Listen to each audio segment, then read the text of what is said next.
Doctor Baba Saheb Ambedkar open university.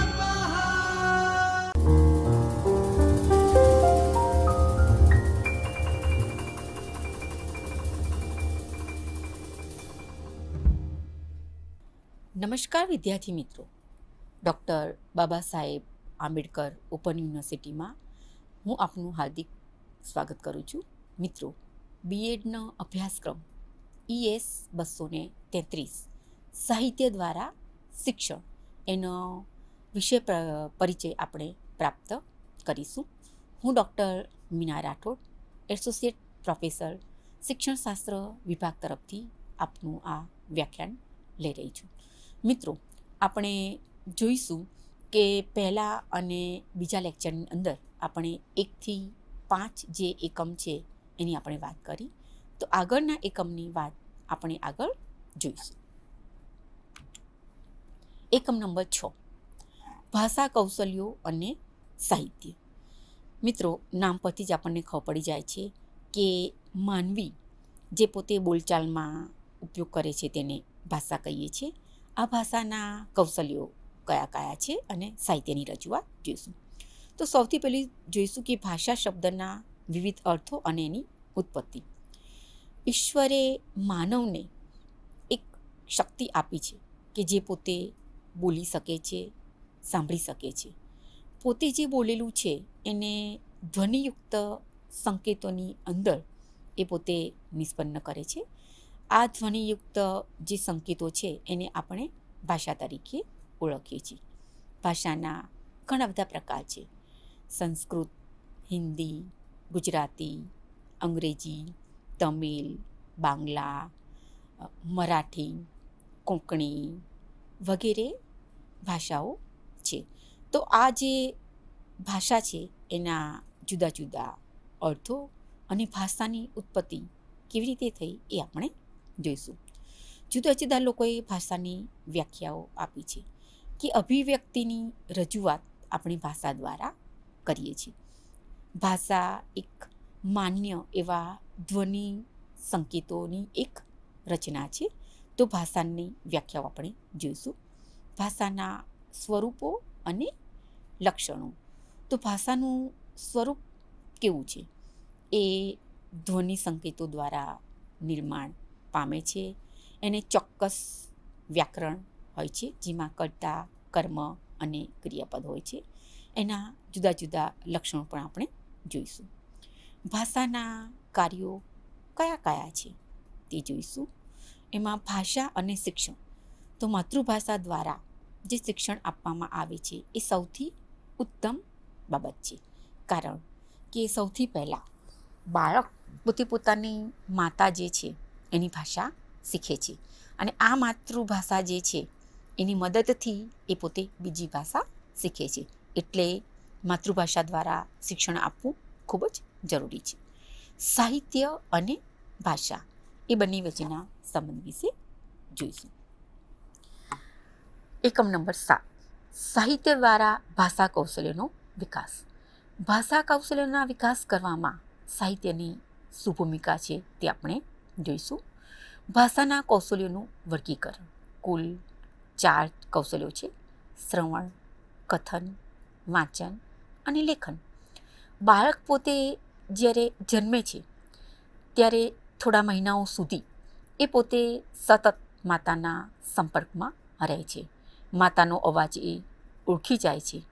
આજુબાજુના પર્યાવરણમાંથી ઘરના જે પરિવારના લોકો છે એ લોકોના જે શબ્દો, એમના અવાજો પોતે સાંભળે છે. તો આ રીતના ભાષા શીખવા માટેનું સૌથી પહેલું કૌશલ્ય એ શું છે? શ્રવણ છે. ત્યાર પછી આવે છે કે કથન. જે ભાષા સાંભળી છે એને બોલવાનો બાળક પ્રયત્ન કરે છે. મા, મામા, પપ્પા, દાદા, દાદી.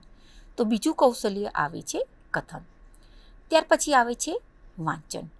જે એણે સાંભળ્યું છે, જે બોલે છે એ જ ધ્વનિ સંકેતોની રચનાવાળી જે ભાષા છે એને આરો અવરો સાથે વાંચન કરે છે. અને છેલ્લે આવે છે લેખન, કે ભાષાનું લેખનની અભિવ્યક્તિ કેવી રીતના થાય છે તે. સાહિત્ય એ જ્ઞાન વિસ્તારનો આધાર રહેલો છે. કોઈપણ જ્ઞાનનું વિસ્તાર કરવું હોય તો એના માટે સાહિત્ય એ ઉપયોગી બાબત બને છે. શાળા કક્ષાએ કઈ કઈ સુવિધાઓ અપેક્ષિત હોવી જોઈએ તેની વાત જોઈશું. એકમ નંબર 8, જીવન કૌશલ્ય વિકાસ અને સાહિત્ય. કે જીવનના કૌશલ્યનો વિકાસ કરવા માટે સાહિત્ય કઈ રીતના મદદરૂપ થાય છે. પહેલાં જોઈએ કે જીવનના કૌશલ્યો કયા કયા છે. માનવી સારી રીતના જીવન જીવે, બધાની સાથે અનુકૂલન સાધી શકે, હતાશા ન અનુભવે, સુખની અને આનંદની લાગણી અનુભવે, એ રીતનું જીવન જીવવું એને આપણે કૌશલ્યવાળું જીવન કહી શકીએ છીએ. તો આ રીતના જીવનના કૌશલ્યનો પરિચય પ્રાપ્ત કરીશું. ત્યારબાદ જીવન કૌશલ્ય માટેનું શિક્ષણ કેવું હોવું જોઈએ. જીવન કૌશલ્ય એટલે શું, એનો અર્થ, એના શિક્ષણનું મહત્ત્વ. શા માટે વિદ્યાર્થીઓને આપણે જીવન કૌશલ્યનું શિક્ષણ આપવું જોઈએ. જીવન કૌશલ્યોના પ્રકાર કયા કયા છે. જીવન કૌશલ્યના વિકાસના શિક્ષણમાં શિક્ષક પોતાનો ફાળો આપી શકે છે. જો બાળકોમાં આપણે જીવન કૌશલ્યનો વિકાસ કરવો હોય તો એના માટેની કઈ કઈ પ્રવૃત્તિઓ આપણે કરવી જોઈએ. ત્યાર પછી આવે છે પ્રત્યાયન કૌશલ્ય. 2 કે તેનાથી વધુ લોકો એકબીજાની સાથે સંવાદ કરે છે. એ પછી સાંકેતિક હોઈ શકે છે કે ધ્વનિ દ્વારા થયેલો સંવાદ હોઈ શકે છે. તેને આપણે પ્રત્યાયન કહીએ છીએ. તો આ જે પ્રત્યાયન છે એના કૌશલ્યો કયા કયા છે. એની અંદર આવે છે અભિવ્યક્તિનું કૌશલ્ય. પોતે જે વિચારીએ છીએ એ પોતાના વિચારોની મૌલિક આપણે જે રજૂઆત કરીએ છીએ એને અભિવ્યક્તિ કહેવામાં આવે છે. અને આ અભિવ્યક્તિની અંદર વાક કૌશલ્ય એટલે કે વાણીના કૌશલ્યનો સમાવેશ થાય છે. ત્યાર પછી આવે છે કલાઓનો વિકાસ. કે જુદી જુદી જે સર્જનાત્મક અભિવ્યક્તિ છે. કોઈને સારું ચિત્ર દોરતા આવડે છે, કોઈને સારું ગાતા આવડે છે, કોઈને સારું સંગીત વગાડતા આવડે છે, કોઈને સારું નૃત્ય કરતા આવડે છે, કોઈને કોઈ નવી આઈટમો બનાવતા આવડે છે. એની અંદર રસોઈ કળા પણ આવી જાય છે. તો આ બધી જે બાબતો છે એનો કલાની અંદર સમાવેશ થાય છે. સૌંદર્યપરખ કૌશલ્યનો વિકાસ.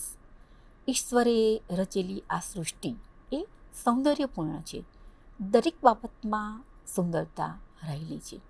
આ સુંદરતાની જે અનુભૂતિ છે એ કરતાં આપણને આવડે તો જ એ સૌંદર્યપરખ કૌશલ્યનો વિકાસ થયો કહેવાય. ત્યાર પછી આવે છે અનુવાદ કૌશલ્ય.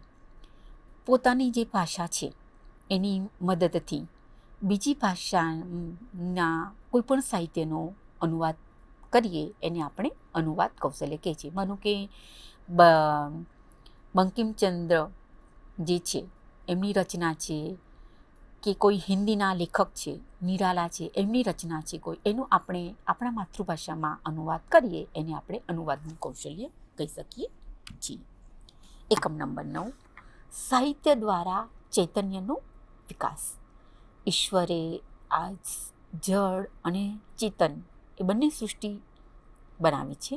એમાં માનવીનો સમાવેશ એ ચૈતન્યમાં થાય છે. તો સંકલ્પનાનું શિક્ષણ. જુદી જુદી વસ્તુઓનું જ્ઞાન આપણે સંકલ્પના દ્વારા પ્રાપ્ત કરીએ છીએ. તો આ સંકલ્પનાનું શિક્ષણ કેવી રીતના આપી શકાય. ત્યાર પછી આવે છે સંવેદનાઓનું શિક્ષણ. માનવી એ લાગણી પ્રધાન વ્યક્તિ છે. તો એની પોતાની સંવેદનાઓ કેવી રીતના વ્યક્ત કરી શકે છે. કવિ પોતાની સંવેદનાઓ કવિતા દ્વારા વ્યક્ત કરે છે. જેમ કે કલાપી કહે છે, કલા છે ભોજ્યમિતિ, ભોગતાવીણ કલા નહીં, કલાકાર કલાવાન સાથે કલાવીણ મળે નહીં. તો પોતાની જે અભિવ્યક્તિ છે એ પોતે કવિતામાં રજૂ કરે છે. ઉગે છે સુરખી ભરી રવિ હેમંતનો પૂર્વમાં, પૂરું છે સ્વચ્છ નથી દિસતી એકે વાદળિયું. તો આ રીતના હેમંત ઋતુનું જે વર્ણન કરે છે ત્યાં ખૂબ જ સરસ એની ઉર્મિઓની સંવેદનાઓ આપણને જોવા મળે છે. કલ્પનાનું શિક્ષણ. માનવી પોતે કલ્પનાઓ રાચે છે અને એ કલ્પનાઓનું શિક્ષણ કેવી રીતના આપી શકાય, જેમ કે ગુજરાતીમાં મણિલાલ દ્વિવેદીએ કાવ્ય રચ્યું છે ઉંમરે ઊભી સાંભળું રે બોલવાલમના. તો એની અંદર એક મુગ્ધ કન્યા છે એ પોતાના ભાવિ પતિ વિશે કેવી કલ્પનાઓ કરે છે એની રજૂઆત કરેલી છે. માનવીય સંબંધોનું શિક્ષણ. ઉમાશંકર જોશીએ બહુ જ સરસ કહ્યું છે, હું માનવી માનવ થાવ તો ઘણું. તો આ રીતના માનવની વચ્ચે એક સંવાદ હોવો, સંબંધ હોવો ખૂબ જ જરૂરી છે. તમને જે દુઃખ થાય એ જ દુઃખની અનુભૂતિ મને પણ થવી જોઈએ, ત્યારે જ તમારા અને મારા માનવીય સંબંધો કહી શકાય. સંસ્કૃતિ પ્રેમનો વિકાસ. સંસ્કૃતિ એ માનવીની જીવન રીતિ છે, તો એના પ્રત્યેના પ્રેમનો વિકાસ કેવી રીતના કરવો એ આપણે જોઈશું. ત્યાર પછી આવે છે એકમ નંબર 10. સાહિત્ય એ ચારિત્ર્ય નિર્માણનો પાયો છે. આપણું સાહિત્ય એટલું ઉત્તમ પ્રકારનું છે કે જે ચારિત્ર્ય નિર્માણનું કાર્ય કરે છે. ચારિત્ર્ય નિર્માણનું ઉત્તમ ઉદાહરણ છે સ્વામી વિવેકાનંદ. એમના કેટલાક આપણે જીવન પ્રસંગો વાંચીએ તો તેનાથી નવયુવાનોને આપણે ઉત્તમ પ્રકારના ચારિત્રનું નિર્માણ કરી શકીએ છીએ. તો ચારિત્રનો અર્થ એ છે કે સારા જે ગુણો છે એનો આવિર્ભાવ કરી પોતાનું એક અલગ વ્યક્તિત્વનું નિર્માણ કરવું. ચારિત્ર ઘડતરનું મહત્ત્વ ખૂબ જ રહેલું છે અને એનું નિર્માણ એ દરેક વ્યક્તિના પોતાના હાથમાં છે. એના નિર્માણ કરવામાં તમને કેટલાક પરિબળો જે છે મદદરૂપ થાય છે. જેમ કે શિક્ષક એક એવું મહત્ત્વનું પરિબળ છે કે વિદ્યાર્થીઓના ઉત્તમ ચારિત્ર ઘડતરમાં પોતાનો ફાળો આપી શકે છે. એક શિક્ષક દ્વારા નરેન્દ્રને કહેવામાં આવ્યું હતું કે રામકૃષ્ણ પરમહંસ એ ઉત્તમ પ્રકારના ગુરુ છે અને પછી જ નરેન્દ્ર એ રામકૃષ્ણ પરમહંસની શોધમાં નીકળે છે. તો આ રીતના શિક્ષક એક સંયોજક રૂપે રહેલો છે. ચારિત્ર નિર્માણના ઉપયોગી સાધન તરીકે પણ શિક્ષક રહેલો છે. આજની જરૂરિયાત શું છે? ચારિત્ર ઘડતર. સમાજમાંથી આપણે જોઈએ છીએ કે ઘણી બધી વિકૃતિઓ છે, ઘણી બધી બદીઓ જોવા મળે છે. લોકોનામાંથી ચારિત્રનો હાસ થયેલો જોવા મળે છે. ત્યારે વિદ્યાર્થીઓની અંદર ઉત્તમ પ્રકારના ચારિત્ર ઘડવાનું કામ એ શિક્ષણ અને શિક્ષક જ કરી શકે છે. ચારિત્ર અંગે ભારતીય સંદર્ભ કયો છે? ચારિત્ર નિર્માણ માટેના સામાજિક સંદર્ભો કયા કયા હોઈ શકે છે?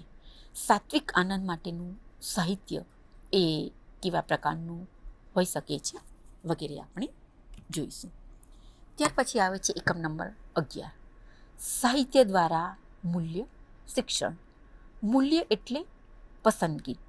તો કોઈ પણ વસ્તુ છે એમાંથી સારી અને ખરાબ એ બંને બાબત રહેલી છે. તો સારી બાબત સ્વીકારવી એ થાય મૂલ્ય. મૂલ્યનું શિક્ષણ કેવું હોવું જોઈએ? એવું કહેવાય છે કે મૂલ્યોનું શિક્ષણ આપી શકાતું નથી. મૂલ્યો એ સંક્રાંત કરી શકાય છે. વાર્તાઓ દ્વારા, કવિતાઓ દ્વારા, ગીતો દ્વારા જુદા જુદા પ્રકારના મૂલ્યો છે એ આપણે વિદ્યાર્થીઓની અંદર કેળવી શકીએ છીએ. તો મૂલ્યલક્ષી સાહિત્યના લક્ષણો કયા કયા છે? મૂલ્યલક્ષી સાહિત્યનું ચયન કેવી રીતે કરવું જોઈએ એનો સમીક્ષાત્મક અભિગમ વિશે આપણે જાણકારી પ્રાપ્ત કરીશું.